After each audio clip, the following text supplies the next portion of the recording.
সিরাজগঞ্জের বাঘাবাড়িতে পরিত্যক্ত ইউরিয়া সার নতুন মোড়কে বাজারজাত করার অভিযোগ উঠেছে। স্থানীয়রা বলছেন, গোপনে নতুন সারের সাথে মিশিয়ে প্যাকেট পাল্টে বাজারজাত করছে একটি মহল। যদিও অভিযোগ অস্বীকার করছে গুদাম কর্তৃপক্ষ ও স্থানীয় ইজারাদার।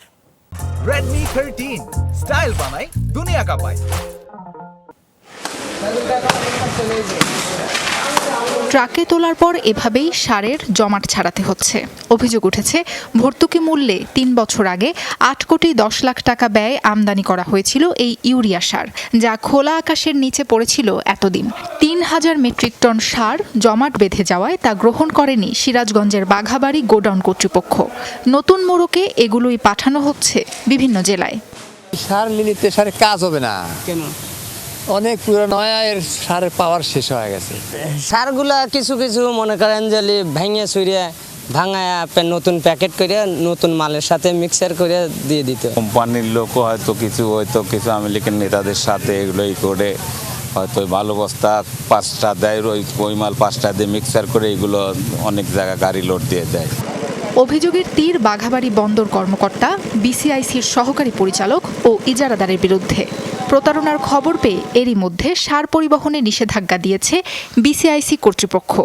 যদিও সংশ্লিষ্টদের দাবি, পরিত্যক্ত সার বিক্রির বিষয়ে কিছুই জানেন না তারা। এখানে আমি আপনি ডিলার ওনাকে ডেলিভারি দিচ্ছি, আমার গেটের বাইরে গাড়িটা চলে গেল, গেটের বাইরে গাড়ি গেলে সেই গাড়ির যায় যদি ওখান থেকে 10 টন নামিয়ে আর এক গাড়ির থেকে 10 টন উঠে, এগুলো আমাদের দেখার এখতিয়ার নাই। আমার গেট পর্যন্ত আমার এখতিয়ার। এখানে আমরা পরিদর্শন করে এবং তার সত্যতার প্রেক্ষিতে আমরা তাদেরকে সেখানে পরিবহন যেটা আছে সেটা আমরা বন্ধ করার নির্দেশ দেই। বিসিআইসির যারা তদন্ত প্রতিবেদন করেছে তাদের রিপোর্ট আসার আগ পর্যন্ত যেন সারগুলো অন্য কোথাও না যায়, সেই জন্য আমরা অলরেডি ওখানকার সভাপতি যারা ছিল, পোর্টের সেক্রেটারি, সবাইকে আমরা বলেছি এবং বাফারের যে ইনচার্জ তাকেও বলেছি এটা তদারকি করার জন্য। পরিত্যক্ত এসব সার জমিতে দিলে কৃষক ক্ষতিগ্রস্ত হবেন বলছেন কৃষি কর্মকর্তা।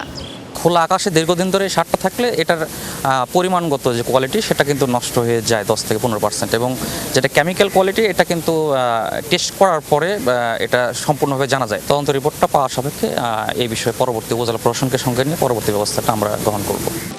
বেলারুশ ও রাশিয়া থেকে 12,000 মেট্রিক টন ইউরিয়া সার আমদানির টেন্ডার পায় ঠিকাদারি প্রতিষ্ঠান নবাব ট্রেডিং।